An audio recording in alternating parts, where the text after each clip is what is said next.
Python with SQL. From class 11 till now, we have learned Python, database and SQL. I hope you remember it. Databases play a vital role in the efficient working of an organization as it stores data permanently. Nowadays, from a construction firm to a stock exchange, every organization depends on large databases. While designing real-life application, certain situations arise pertaining to store some important and necessary information by the user. The input is fetched from the user using Python interface and is known as front-end interface. While working with Python interface as front-end, our database is used by the application to store a lot of data permanently, which is not directly accessible to the user. This database is called backend interface. Python program can manipulate the data stored in a database. Then Python program is known as front-end and the database is known as backend. While in a building section of a mall, supermarket or in a shop, have you ever thought of how things are done? Bills are generated.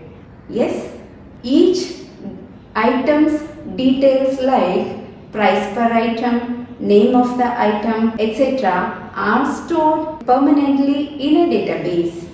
The software is developed in such a way that the data in the database is manipulated using a front end. The system is generated in such a way that the front end access the data in the back end.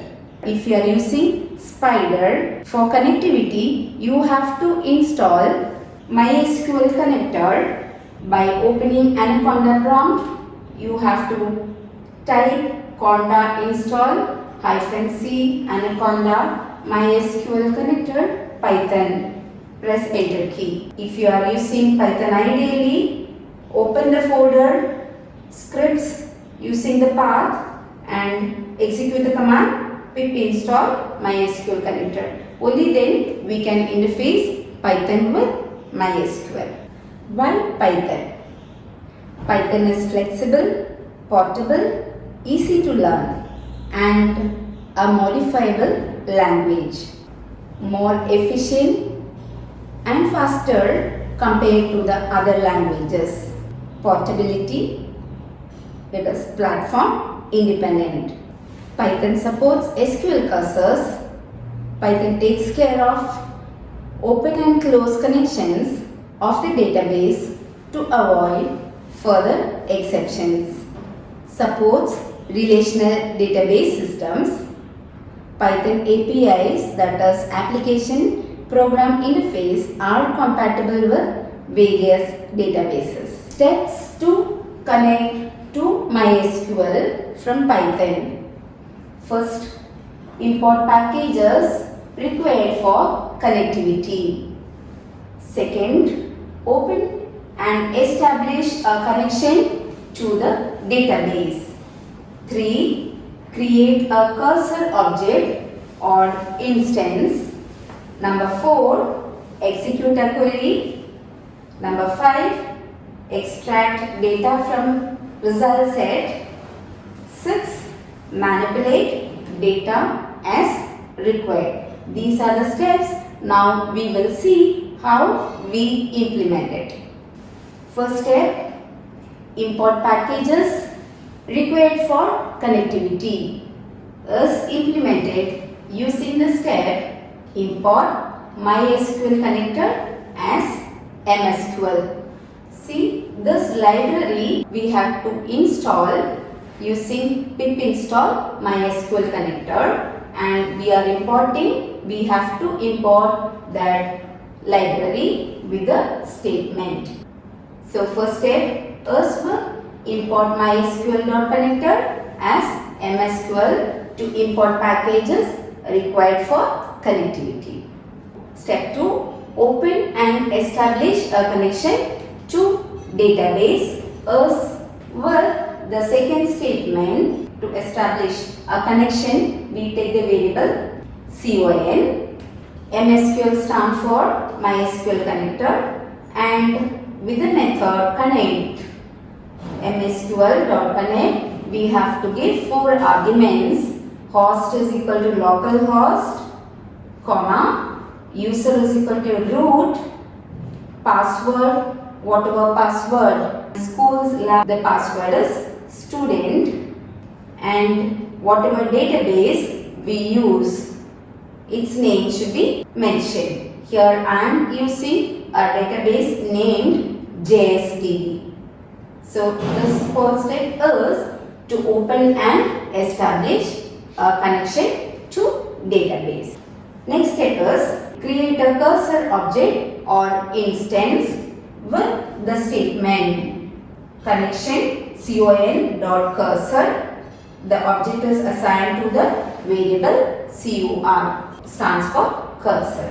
The next step is execute query. Any query can be given inside a code and it can be assigned to the function as an argument in execute function. Any query can be executed by giving it as an argument of execute method of the cursor object. Next step is extract data from the result set. For result set, we take a variable rs. There is a method called fetchAll that takes the result set. Once again, first step is import packages required for connectivity is by the statement import MySQL.connector as MSQL. Then for connection, to open and establish a connection to database, we write the statement con is equal to MSQL dot connection. We have to pass 4 arguments. The first one is host equal to localhost. Second is user is equal to root. Password is equal to student. Database is equal to the database's name we use. The next step is here whether the connection is established or not. We use the method is connected. Con connection is connected. To know that we may use this statement. Cur is equal to con cursor to create a cursor object or instance.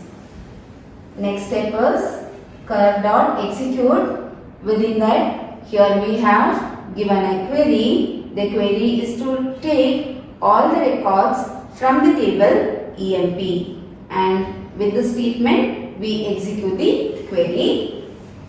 And the next statement r is equal to cur.fetchAll, extract the data from the result set. That means all the records in the table EMP is available in the result set rs. Now manipulate data as required. Here we print each record from the table EMP. We may use a loop for row in rs. That means each record from the result set is taken in row and columns. Each column in a record is displayed, and finally after printing we have to close the connection. Now if the connection is not established, we will get the message error in connection. Once again, to make it thorough, first step, import packages required for connectivity. We have to write the statement import MySQL connector as MSQL. Step 2, open and establish connection to database. We have to write the statement connection is equal to con is equal to MSQL dot connect.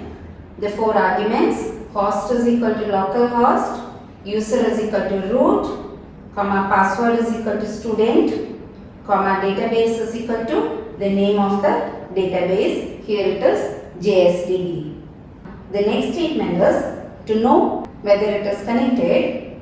If connect con dot is connected. Step number 3, create a cursor object or instance using the statement cur is equal to con dot cursor.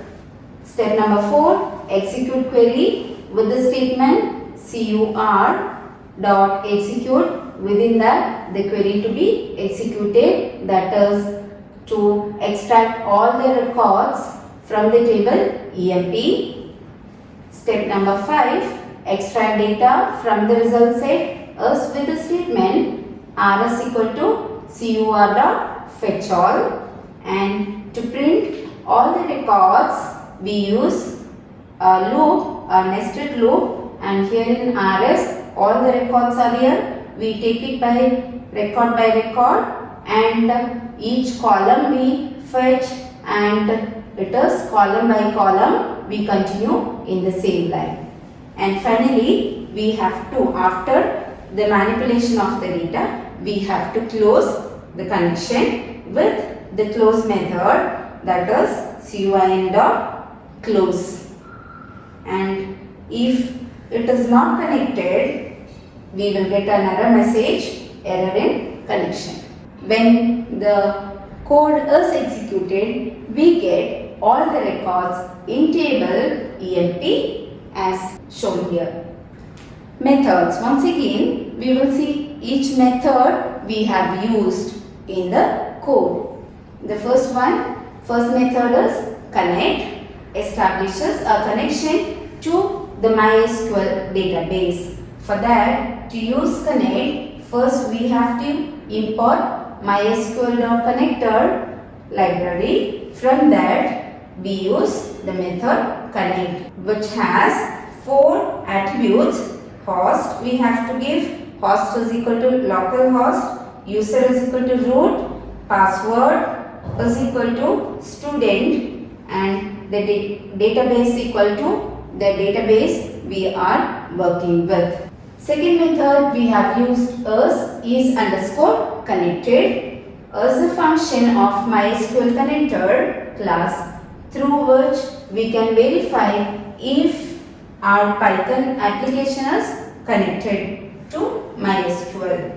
The format is con dot is connected. Next method we have used is cursor method, which cursor object interact with the MySQL server. The MySQL cursor object instantiates objects that can execute operations such as SQL statements. Example, we have to take cursor object. We take the variable name as cur equal to con dot cursor. No arguments for it. An arbitrary number of cursors can be created. Any number of cursors can be created. The cursor is used to traverse the records from the result set. Another method we have used is execute, associated with cursor object, used to execute the SQL queries from Python program. cur dot execute, and you have to enclose a query in double quotes. Read operations are done by, we may either use fetch all read method, or we may use fetch one. Fetch all will have all the records, reads all the records or rows in a result set. If some rows are already been retrieved, it retrieves the remaining rows from the result set. Fetch one is a pointer initialize which points to the first record. For reading one record at a time, we may use the method fetch one, or for reading all the records from the table, we may use fetch all. Another one is row count. It is not a method. We may use row count, cur dot row count. To know the number of records that were affected by the execute method. Here, print rows equal to row count will give the number of records affected by the query. Now, we have learned in class 11 the different SQL commands. First one is DDL, data definition language. Under that, we have learned create table command, alter table command, drop table command. Second classification is DML, that is data manipulation language. Under that, insert into, delete, update and select commands. And the third one we have to learn is DCL or TCL. D or T, data or transaction control language. There we have the commit command, rollback command and set auto commit. The three classification of SQL commands. The first one and second one we have learnt in class 11, that is data definition language and data manipulation language. Here for connectivity we must know what is commit command, that comes under data or transaction control language. Now finally, close function. Clean up the environment by closing the connection to the SQL database. COIN.close. Hope you have followed what we have discussed here. Note down the doubts. It can be clear in the discussion class. Thank you.